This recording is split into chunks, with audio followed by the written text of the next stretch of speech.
नमस्कार, स्वागत है आप सभी का। यूपी एएनएम 92-12 भर्ती को लेकर के बात करेंगे। सबसे पहले देखिए, जो विधेयक की बहनें हैं, हमने आप सभी को कहा कि आयोग में अभी प्रोविजनल के लिए डॉक्यूमेंट्स वेरिफिकेशन करवाए जा रहे हैं। दोबारा से सुनवाई हो रही है। उसमें जो डॉक्यूमेंट्स में कमी थी वो डॉक्यूमेंट्स आपको बनवा करके ले जाना था, और साथ में समस्त शैक्षिक और आरक्षण संबंधी अभिलेख, उनकी ओरिजिनल और उनकी फोटोकॉपी लेकर के जानी थी। उसके बाद फिर आप लोगों की भी नोटिस आएगी, विधेयक की बहनों के लिए भी नोटिस आएगी। पहले भी इसी तरह से होता आया है। बाकी हमने ये आप सभी से कहा था कि जो भी लखनऊ व आसपास की बहनें हो, आप जा करके एक बार आयोग के सचिव सर से मिल सकते हैं, बात कर सकते हैं कि सर हम लोगों की प्रोसेस भी इसी में करा दीजिए साथ में। और इतना ही नहीं, अभी जो प्रोविजनल की बहनें हैं, डीबी के लिए आपको बुलाया जा रहा है। अभी कोई प्रेफरेंस नहीं करवाया जा रहा है, जबकि प्रेफरेंस भी इसी साथ में हो गया होता तो आपको दोबारा नहीं आना होता, लेकिन प्रेफरेंस के लिए फिर से आपको आना होगा। मतलब अभी प्रोविजनल की डीबी कंप्लीट करा ली जाएगी आयोग की तरफ से। उसके बाद फिर आप सभी की फाइलें विभाग को भेजेंगे, फिर विभाग उसमें आगे प्रेफरेंस कराएंगे, यानी आपको दोबारा से फिर हो सकता है बुलाना पड़े। हालांकि प्रक्रिया ऑनलाइन ही करवाई गई थी, लेकिन बुला करके पहले ऑफलाइन आपसे भरवाया गया था जिला प्रेफरेंस फ्रेश वाली बहनों से, उसके बाद फिर उसी को ऑनलाइन फीड किया गया था। अभी जो प्रोविजनल की डीबी चल रही है उसमें किसी को दिक्कतें नहीं आ रही है। बस आपके जो डॉक्यूमेंट्स हैं वो सभी के सभी पूरे होने चाहिए, और जो आपसे अलग से मांगा गया था, जैसे कास्ट में दिक्कत थी, आपसे नया कास्ट मांगा गया था पिता पक्ष से, या ईडब्ल्यूएस में दिक्कत थी कोई वैलिडिटी ईयर या वित्तीय वर्ष में, उसमें आख्या मांगा गया था। आख्या आपको सिंपली लिखवा करके ले जाना था तहसीलदार महोदय से या फिर एसडीएम महोदय से। उसमें किसी भी तरह की कोई दिक्कतें नहीं आ रही हैं। और जिन भी बहनों की किसी भी डॉक्यूमेंट्स में अगर कोई उसमें दिक्कत होती भी है तो दोबारा से उसमें जाकर के डॉक्यूमेंट्स जमा करने के लिए आदि, उसमें कोई भी अगर डॉक्यूमेंट्स छूट जाता है तो उसमें समय मिलता है। लेकिन आपको ध्यान ये देना है कि जिस दिन आपको बुलाया गया हो उसी दिन नियत समय पर उपस्थित होकर के समस्त अपने डॉक्यूमेंट्स लेकर के आपको अपने डॉक्यूमेंट्स वेरिफिकेशन करवा लेने हैं। प्रोविजनल का डीबी होने के बाद ही विधेयक के लिए नोटिस आती है आयोग से, या फिर आएगी जहां तक हमें लग रहा है। और अगर आप लोग कोशिश करते हैं, आयोग के ऊपर है, पहले भी नोटिस जारी कर सकते हैं। अब आगे देखिए, यहाँ पर फ्रेश बहनों की ज्वाइनिंग को लेकर के सुप्रीम कोर्ट में सुनवाई को लेकर के आज आप देखेंगे मुख्यमंत्री जी के द्वारा एक बैठक की गई थी, जिसमें नए राज्य शिक्षा सेवा चयन आयोग के गठन को लेकर के निर्देश दिया गया। यानी अभी अलग अलग आयोगों, भर्ती बोर्डों से परीक्षाएं करवाई जा रही थी, भर्तियां समय पर पूरी नहीं हो पा रही, भर्ती का विज्ञापन आ नहीं पा रहा है। अब एक नया आयोग बनेगा, उसी में मेंबर बनाए जाएंगे, अलग अलग जो भर्तियाँ होंगी, और एक ही आयोग से समस्त भर्तियाँ कराई जाएंगी, जितने भी शिक्षक भर्तियाँ होंगी। जैसे यूपी ट्रिपल आयोग में पेट, फिर पेट से सभी भर्तियां होंगी, तो भर्तियों में तेजी आएगी। कितनी तेजी आई वो हम सभी ने देख लिया है कि अभी तक एक भी भर्ती कंप्लीट नहीं हो पाई पेट 2021 से। जैसा कि आप सभी यहाँ पर देख सकते हैं, ट्वीट है ये। इसमें होगा क्या कि 3-4-5 महीने का समय और जाएगा, फिर धीरे धीरे लोकसभा चुनाव नज़दीक आ जाएगा, उसके बाद फिर नई भर्तियाँ आती रह गई, फिर अभ्यर्थी इंतजार करते रह गए।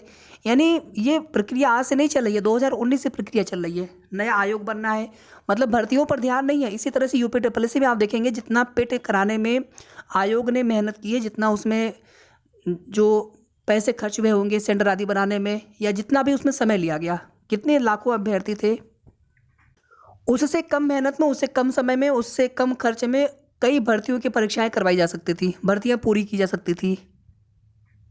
अब यही हाल देखिए यहाँ पर होने वाला है। जो भी हो, सरकार के ऊपर हम लोग कोई आरोप नहीं लगा सकते, सरकार का सिस्टम का हिस्सा बनना है, भरोसा होता है उनके ऊपर। बस ये है कि अभ्यर्थियों की जो उम्मीदें हैं उस पर सरकार खरा उतरे। एक आप देखेंगे एनएचएम से 17,000 भर्ती है। अब उसके रिजल्ट में देरी होने के पीछे का कोई भी कारण स्पष्ट नहीं समझ में आ पा रहा है क्या कारण है, लेकिन देरी हो रही है। और देरी, थोड़ा बहुत देरी नहीं हो रही, बहुत ज़्यादा देरी हो रही है। अप्रैल आ गया और अभी भी कोई उम्मीद नहीं कि रिजल्ट कब तक आ जाएगा। कोई भी ऑफिशियल अपडेट नहीं है, कोई भी जानकारी एनएचएम से प्राप्त नहीं हो रही है। कब भर्तियाँ रद्द हो जाती है कुछ पता नहीं है। उसमें तमाम तरह की और भी शिकायतें सुनने को मिलती हैं अभ्यर्थियों की तरफ से। यहाँ पर देखिए, आपका अभी जो सुप्रीम कोर्ट में सुनवाई के लिए है, ना तो माननीय आयोग की तरफ से जवाब अगर लगाया गया होगा तो अपडेट हुआ नहीं है। जैसा कि आयोग के सचिव सर ने कहा था कि हम जवाब लगा देंगे, जो भी डॉक्यूमेंट्स हम अपने अधिवक्ता को दे देंगे या दे दिए हैं।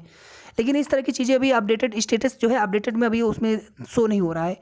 शो होगा तो आप सभी को बता देंगे। और कंप्यूटर जनरेटेड यहाँ पर 14 अप्रैल ही दिखा रहा है।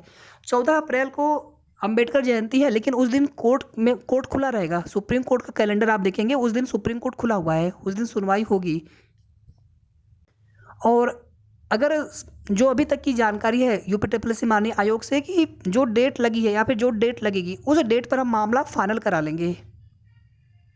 लेकिन पहले डेट लगवा करके, पहले केस लिस्ट करवा करके सुनवाई कराएंगे, अभी ऐसी कोई जानकारी प्राप्त नहीं हो रही है। हालांकि जब निर्देश दिया गया था महंत जी की तरफ से, तो उस समय ऐसा लगा था कि शासन में या फिर आयोग के स्तर से लगातार ये कोशिश चल रही है कि किस तरह से हम लोग जल्दी भी कर सकते हैं, चाहे मामले की सुनवाई करानी हो या फिर इंस्ट्रक्शन प्राप्त कर पहले भी नियुक्ति पत्र बांटे जा सकते हैं। लेकिन मुख्यमंत्री जी का आप स्पष्ट निर्देश आप सभी जानते हैं कि कोर्ट केस वाला मैटर फाइनल कराने के बाद ही नियुक्ति पत्र वितरण कराना है।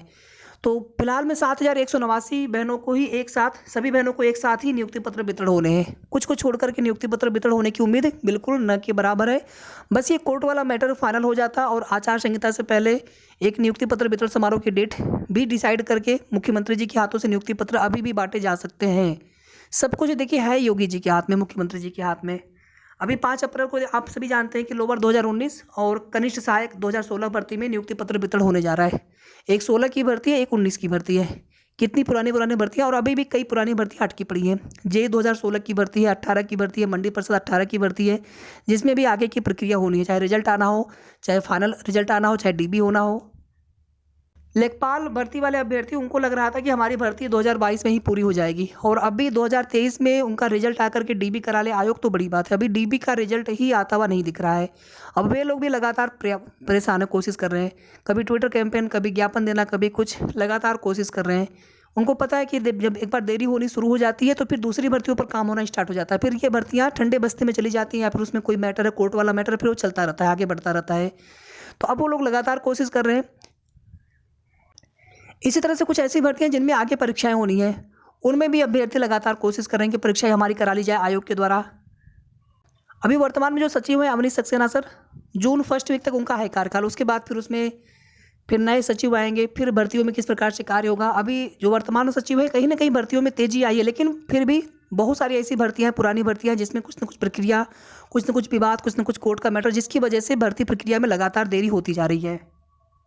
अब यहाँ देखिए ANM 12 भर्ती में करना क्या है। जैसे अभी 7 अप्रैल को कार्यक्रम में मुख्यमंत्री जी का और केंद्रीय गृह मंत्री जी का आजमगढ़ जिले में, तो वहाँ पर अधिक से अधिक संख्या में एकत्रित होना आवश्यक है। आप सभी बहनों का कम से कम आजमगढ़ जिले की सभी बहनें एकत्रित हो जाए, आसपास के जिले की बहनें आ जाएँ, जो भी आसपास के सटे हुए जिले हैं, 10, 20, 30, 40, 50 किलोमीटर की रेंज में, कि 1 घंटे 2 घंटे में आप आए और उसके बाद सकुशल आप घर पहुँच जाएँ। तो उतने समय में आकर के 1 घंटा 2 घंटा का समय आपको देना होगा। और कोशिश हम लोग कर सकते हैं, बिना कोशिश किए भी मन नहीं मानता है, इंतज़ार किस प्रकार से किया जाए। तो बस कोशिश हम लोग कर सकते हैं। और एक बार आचार संहिता निकाय चुनाव की लगेगी, उसके बाद फिर वैसे भी आप सभी जानते हैं कि 20-25 दिन के लिए फिर हम लोगों को इंतज़ार ही करना होगा। उसमें केवल कोर्ट केस वाले जो मैटर होंगे, बस वही सुनवाई करा ले माननीय आयोग, या फिर अगर इधर सुनवाई करा लेते हैं और अगर केस फाइनल हो गया एक ही डेट में, तो उसके बाद फिर आचार संहिता से पहले भी नियुक्ति पत्र बांटे जा सकते हैं। लेकिन ये सब कुछ चीज़ें शासन के ऊपर है, मुख्यमंत्री जी के ऊपर है, और आयोग के द्वारा सुप्रीम कोर्ट में अपने पैरवी के ऊपर है। शेष आगे की जो भी सही जानकारी, जो भी ऑथेंटिक अपडेट मिलेगी, आप सभी को समय समय पर उसकी जानकारी देते रहेंगे। धन्यवाद।